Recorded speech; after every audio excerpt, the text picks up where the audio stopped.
Therapy Thursday. Did you go to Hollywood Upstairs Medical College too? Which therapist you need? Therapy Thursday. Now on Wild 94.1. I understand therapy. Hi, everybody. Hi, Dr. Nick. All right, it is Therapy Thursday. It's where we try and help you walk through some of the things that might be banging around in your brain. Now, we ain't therapists. That's why I use the word ain't. But we are therapy-like. Right. There you go. We give you a 60-second session, no copay, no nothing. Whatever the question is, we try and find you an answer. It's rooted in fun, sometimes a sprinkle of stupidity, but there is some hard facts in there, too, because we try and make sure we take it seriously. We like this. With a little extra stupid. And we got shirts on today. Yeah, because so believe it or not, real therapists listen to this. Because they laugh. And they love They it. sit and drink, and Right. they like, listen to these fools with no kind of education. And my man Reggie, he actually sent us these shirts. He has a group of therapists. It's called STEP, Supportive Therapy Empowering People. That's right. And it's It's right on my here. sleeve. And they hooked us up. What does yours say? Mine says the same thing you just said. No, on the front. On the front. Oh, mine says. Don't ask me hard questions. Mine says therapy works. Okay. That's what my shirt says. Therapy works. Mine, let me see, move my boobs we out of the way. can see. We can see what your messaging is on the Therapy front. is my safe place. Yes. And mine says, Yours says therapy helped me find me. I did, Davy. Davy, and I'm so glad you found yourself. You're in touch with your emotions these am. days, I can tell. yeah. Yeah, So- exactly. So big shout out to Thank you, Reg. Reg. Thank you, Reg, and all of the therapists who listen to us and laugh at our advice. All right, let's see who's going first. Run it. Okay, I can go first. Orlando. Hey, Yes, Freak ma'am. Show. I got a question for you. This is something that is touching my soul. So my ex, I sent me to jail twice over some BS. Calls all charges of always been dropped. Obviously, there's a couple of misspellings here. Oh, okay. Had me move in with a father, then got herself kicked out. Was gone for about 2 years and then had a little trouble in the living situation. I felt I couldn't show my kids that or tell them or tell her or come back in the house because her father left it up to me. Now she is constantly trying to get back with me and I have no clue what to do. Okay, somebody's trying to get back with you who sent you to jail. Yep. Twice, it says. Sent you to jail twice. Mm-hmm. They didn't say what they did, though. No. Okay. Let's just say this. For your session, I will say people can prove who they are to you as opposed to saying it. They can say they love you, but if you keep going to jail and keep getting sent away, then they might have other beliefs on who you are. So you might need to test that or to trust that. Now, if you did stuff that merits going to jail, which you didn't include in the messaging, that might be a reason right there. Like, I mean, I don't think the dysfunction that y'all have has to continue. So if y'all better apart, stay apart. It was a lot of errors in there where I couldn't really follow the whole story. But I'll just say, if somebody keeps sending you to jail, stop going around them. Mm-hmm. And stop doing the stuff to get you put in it. Like, that sticks out to me. They obviously left that out probably Like, for a reason. I don't want to go to jail once. If I've been there twice, then something I'm doing is wrong. So I would say look at that. Don't just look at how you're being treated. Look at the source, because usually what you're doing is a source for how you're being treated. So, if things are proper. So I would say that. That's how it goes. That's good. Solid advice. Yeah. All right. Let's see here. 60-second sessions. Davy, you ready? Yes, I am. It says, I need help. Me and my lady ain't been on a vacation, except for Vegas and D.C. With prices a lot better now, I'm thinking we should take advantage of this, and I'm trying to make it special. We got some ideas. Puerto Rico, Brazil. We ain't never been nowhere. What's a good first spot? Because I know you travel, Dr. Doc. I would be very weary right now of leaving the country because a lot of countries aren't letting Americans in. A lot of countries' airports are closed. For example, my mother was just trying to go. We're from Costa Rica, and she was just trying to go to Costa Rica. Costa Rica is closed to Americans, closed to everybody. So I would say if you and your girl want to take a trip here in the U.S., take a road trip, or if you don't want to fly fly or a flight. You know, they're really cheap right now. But I would say keep it domestic. Do something that you guys are going to feel safe in this time, but still, you know, where you can still really enjoy yourself. Maybe the great outdoors is a good option. But I would say keep the passport at home. Do something here in the U.S. I think it's just better right now that way. You got 17 seconds left, so let me just do an assist here. I do know that you have Puerto Rico, you have to quarantine yourself for like 14 days. You have to take a test right before you fly to have that to be able to get in. And that's kind of cumbersome for some people. And Brazil, with you saying that you have never traveled anywhere, don't go to Brazil. Because they tell you, like, there's travel advisories, like bring a fake wallet. Right. You bring a fake cell phone. Because when they rob you, not if, when they rob you, you want to give them the fakes. Like, that ain't some place that new travelers need to be looking around like, ooh, well, you just see this. the IGs. It's pretty. No, don't go to Brazil. And there's some states that are off limits right now. So you definitely do your research before you plan in this trip. Yeah, you can't just pop up in New York. You have to be, quarantined for 14 days. Maybe an in-state staycation or something like that is more beneficial. He said vacation. They've been to Vegas. They've been to D.C. and Atlanta. You know, so they like, we've been around these parts. Because, I mean, if you black, that's pretty much the only place you go. D.C. and Atlanta. D.C. You've been to D.C. and Atlanta. Like, well, I have a question for Meredith that came in. It says, Meredith, my wife made a whole bunch of money in the stock market last year, close to 7 figures. And I just found out she didn't report any of it on her taxes. We're married. I'm freaking out, and she's very calm and doesn't think this is too big a deal. What do I do? Oh, it's a huge deal. And it may not catch up to you now, but it will in the future. And it's going to keep you up at night because they're going to want their money. That's what the IRS does. It's going to catch up to you at some point. And is it going to catch up to him? Well, they're married. So, yeah, both of them. Yeah. So I would go ahead, if not, find a lawyer, I guess a tax lawyer. I'm serious. You need to make sure that you have, because they're going to come after you. And then you may be audited this year and then the past 7 years because, you know, you decided not to file. Why would you do that, by the way? You're making almost 7 figures. You know that you owe people money. You owe the government money. So anyway, yeah, get your stuff together, get your taxes together. And go ahead and start writing that big old check because you're going to have to open that checkbook I'm still wondering can I be subject to whatever they're going to do to her? Yeah, you're married. If she did the trade. In the stock market? Yeah. She did the trade, though. They got her name on that ticket. Yeah, and you have the same last name. I didn't get any benefit from that. Like, you have the same last name. Oh, man, see, Davy, I'm starting to think that marriage thing you was talking about is a lot better than... I'm starting to think that marriage thing is kind of like... I mean, you did something janky. Yeah, big time. But you... Yeah, so did you. And now you just found out. How do you... By the way, no one checks up on this? Like, he just found out we didn't pay taxes? We paid it. That's 7 figures. It's $1 million.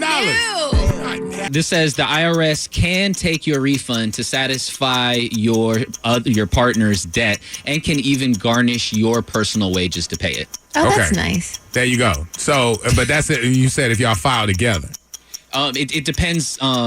It's different state by state, but like it says here, if you file jointly, any tax refund that you receive may be intercepted to pay off your partner, your spouse's debt. There you go. You better go see the tax person. I think y'all should keep it very separate. Why? But most people don't do that. Why join up everything? But that's what I'm saying. Like, you get married. Yeah. That's cool. Yeah. Y'all committed to each other. That's cool.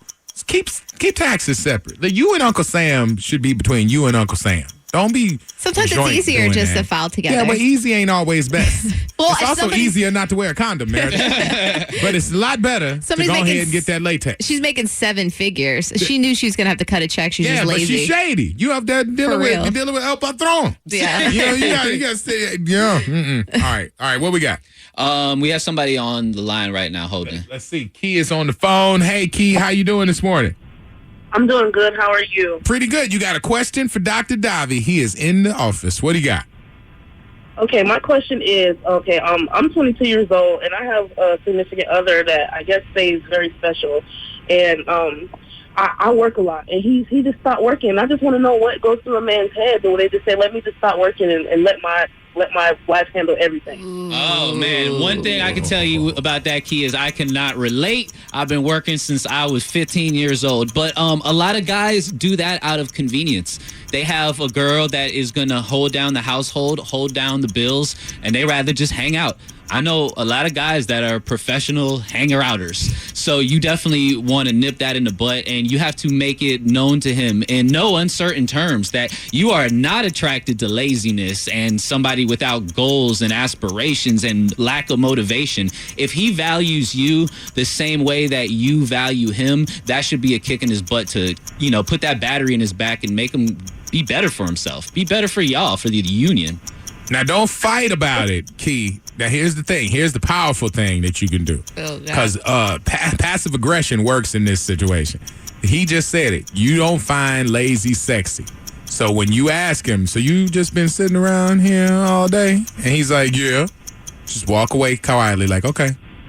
And I'm telling you, because his mind is going to be like, oh, what's she thinking? Like, nah, every time, just walk away. Because it's weighing on your nerves.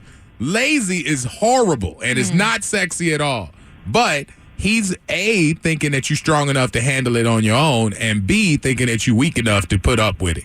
So you just already got to just walk away and just let him wonder, leave him wondering. He's going to feel like he got away with it. And 22 is... He ain't getting away with it, though, but you just got to walk away with it because you're young enough, but you're old enough to know better. And it's a fork in the road. You don't want him to get into just that habit of being lazy, because right now it's going to be easier to kick that than in a couple years when you're really just used to doing nothing. Wow. Yeah, just stack everything you got to get out, because you ain't going to be long in this relationship. Well, that's inevitable, I guess. Right. Oh, it's coming. Y'all about to break up. Yeah. I mean, look at the Magic 8 Ball all you want to. Y'all about to break up. If he doesn't act right. Don't buy him that new PlayStation. Right, yeah. Oh, yeah. man. And if you see any new controllers come in the house, break it. Okay? Break it up. All right. I got one for Orlando. What you got? I have a terrible mother-in-law. Unfortunately, she's a drug addict. I refuse to let my kids around her because of that fact. She makes new Facebooks and messages me, cusses me out, and my husband tells me to just ignore what she says. She has threatened to call DCF on me because I occasionally smoke. I'm just wanting a little advice on how to talk to my husband about boundaries. No one in his family talks to her, and he's the only one, and says in the end it's his mother and he will honor her and will continue a relationship. Okay. You can honor your mom because that is your job. But your mom has lost some privileges because of her activities. And if the thing is you keeping your family safe and you keeping, your household in order, then you're going to have to limit some of that. You owe your mom because your mom brought you into this world, and you can try and help your mother. But in the process, the kids and trusting the kids with them and putting them at risk is something that's too much. Not to mention your spouse, who is your rib, who should be on the same page with you, is getting this disrespectful tone from your mom, and that creates some problems. So your relationship with your mom is solid, but everybody else's is shaky. So you have to make sure that you don't cross over the two. If you feel you owe your mom, then do everything you can for your mom, but don't put kids at risk. Because you can't control your fam. Your fam is your fam, but everybody else, they pretty much voted you in. So your in-laws don't really want to deal with that. They don't want that smoke. All right, I have one for Meredith. It says, Meredith, my kid just got his license and I'm terrified. He's 17. He bought his own $1,500 car and now he's on the road. He's a safe driver when I'm around, but I'm scared what happens when I'm not. I can barely sleep at night, just the thought of him getting into a crash.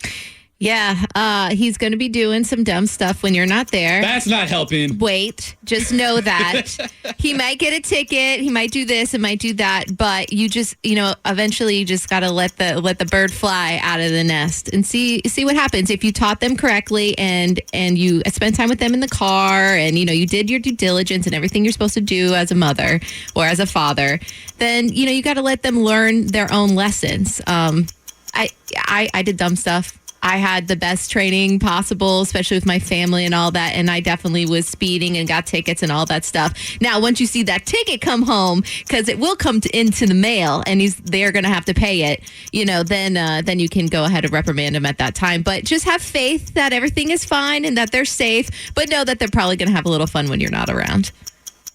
All right. It's just the honest truth. They're going to be dumb and do stupid stuff. We got room for one more. Dr. Davy, you're up. Dímelo. It says, hey, I got a question, Dr. Davy. What does the man of the house mean? What does it mean anymore? I feel like the changes in the times have taken a lot of power away from Daddy's position. It's making me a little heated. Am I wrong about this? To each his own. I think the man of the house is different in every household. What the man of the house means to me is that you share. No, I'm sorry, not share.